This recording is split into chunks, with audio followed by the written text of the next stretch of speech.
It's the Hoops Outsiders podcast. Welcome back.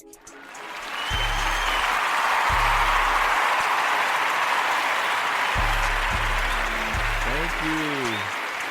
On VT, you can follow me on Twitter at Temple of Hoops and Instagram, Temple of Hoops TV. You can listen to the podcast on iHeartRadio, Apple Podcasts, Google Podcasts, and YouTube. Subscribe to the Hoops Outsiders podcast so you never miss a new episode when it is available. Yeah, you're not going to want to miss the most hottest, popular sports podcast in the A. We try to get this thing to where it's the most sought out podcast in the world. But I can't do it without you spreading it, telling everybody that you know, especially people that love hoops. Check it out. But we got a lot of hoops to talk about today. We're going to first start off with what's been good in the NBA. A lot's been good. In fact, what's even better is we have 30 days to the opening tip of the NBA season, which is October the 22nd. Man, get your popcorn, get your drink, get your wings, whatever you like to eat or to indulge in when you watching sports or basketball. Get it ready. October 22nd is going to be the day. But let's talk about what's been good in the NBA. The most recent thing is the NBA is defining what a travel is for fans who have created memes mocking the lack of traveling violations rarely called. Three-time NBA champion Shaun Livingston, he has retired after 15 years in the league. That's very, I ain't going to say it's sad, but, it's kind of joyous after seeing what he went through when he tore his knees up early in his career, and to be able to bounce back and become a three-time champion is well deserved by Shaun Livingston. It just lets you know that everybody is a champion. And it's not defined by rings. It's defined by what you've overcome in your life. What you overcome in your life may not be the same as what someone else overcome. So be proud in where you're at based on where you come from. And Shaun Livingston is a living proof of that, regardless of how you feel about his career. The USA national team finished 7th place when they beat Poland 87-74 in the FIBA World Cup. But good news is the USA is still ranked number 1 heading into the 2020 Olympics. Now let's talk about some signings that's recently been in the NBA. The Atlanta Hawks have signed Vince Carter.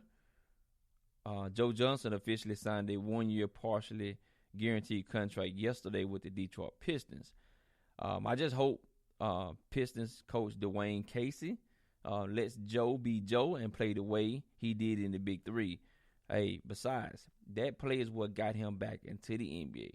So why get him back into the NBA to try to change him?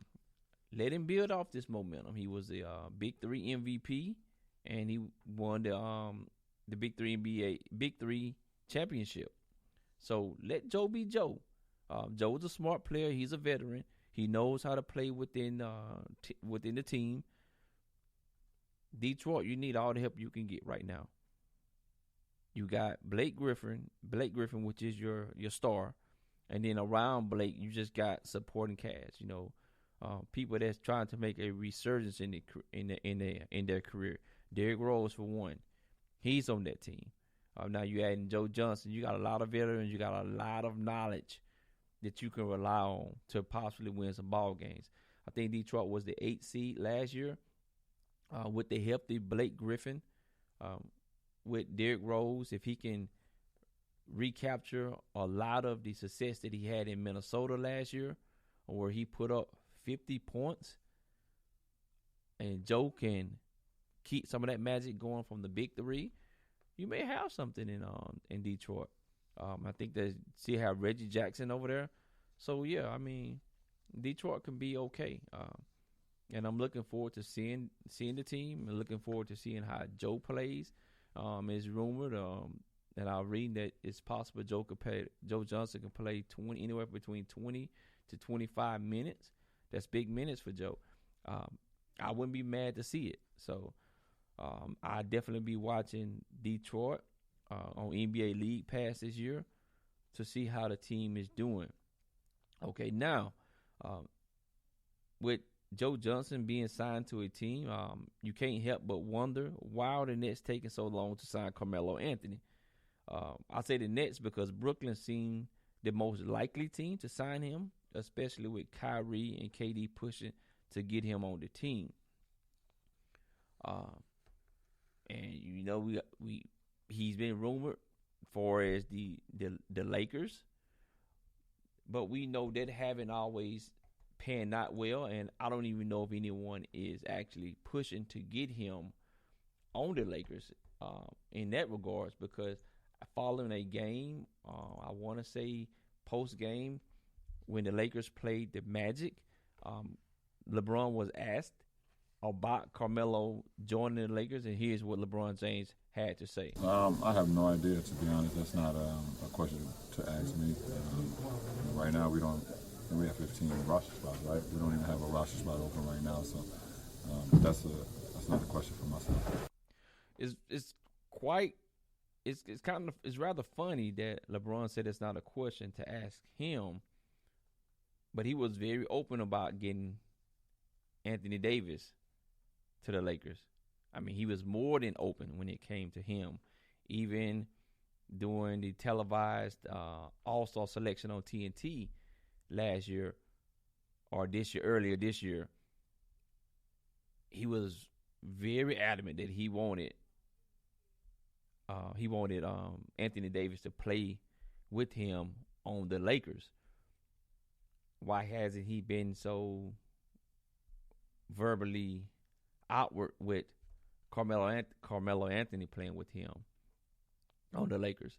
So that's something to think about, and we're not even going to get into the whole Royce White and his rant about LeBron being the spokesman of the NBA and not able to get Carmelo Anthony on that team. And he received a lot of criticism from some ex-NBA players, one in particular, Kendrick Perkins. And then with some current players, you had support of what Royce White said. I think he has a lot of validity in what he said, but because who he is and people really probably don't respect him, and they're going to always bring up his battle with mental illness. But I'm sure a lot of more people are thinking the same thing. The next thing is Kevin Durant. He told the Wall Street Journal that sometimes he hates the NBA and that he's always been on a search. And I quote Kevin Durant here. I came in there wanting to be part of a group, wanting to be part of a family, and definitely felt accepted. But I'll never be one of those guys. I didn't get drafted there. Steph Curry obviously drafted there. Andre Iguodala won the first finals, first championship. Klay Thompson drafted there. Draymond Green drafted there.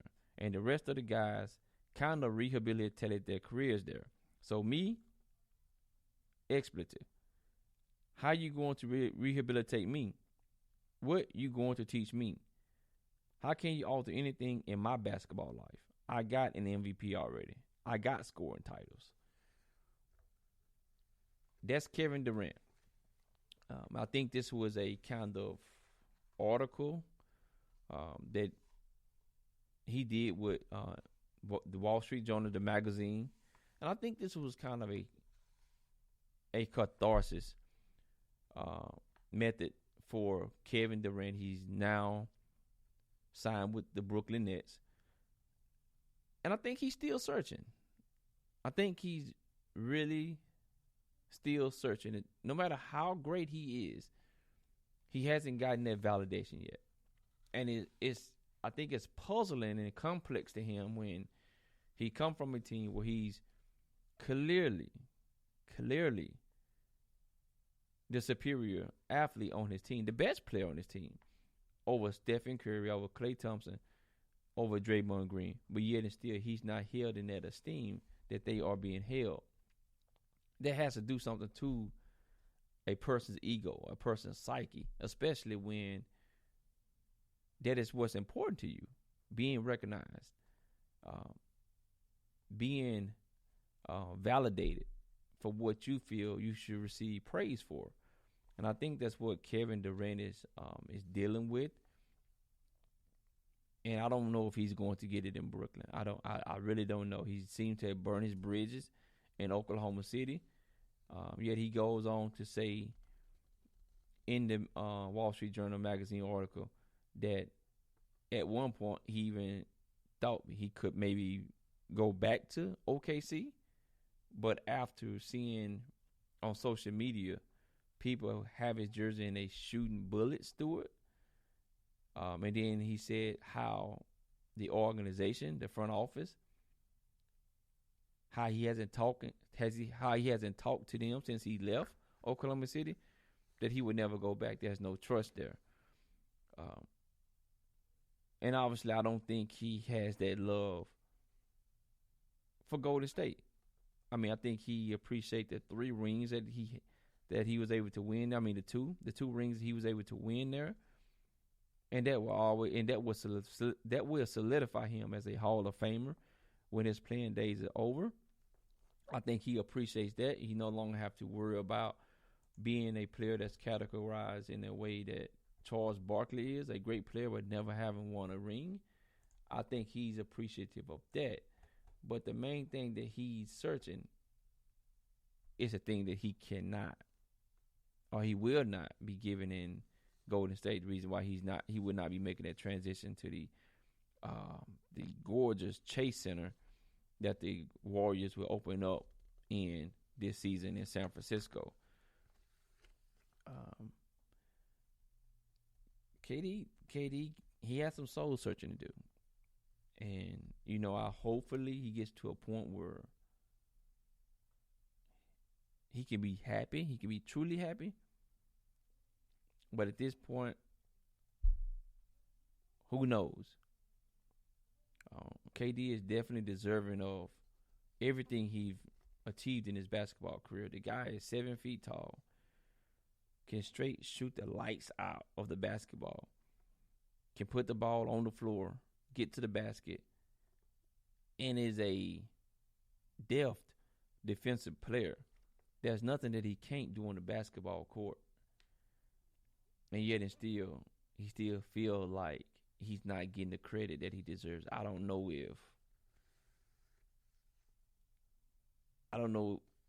what will give him that validation.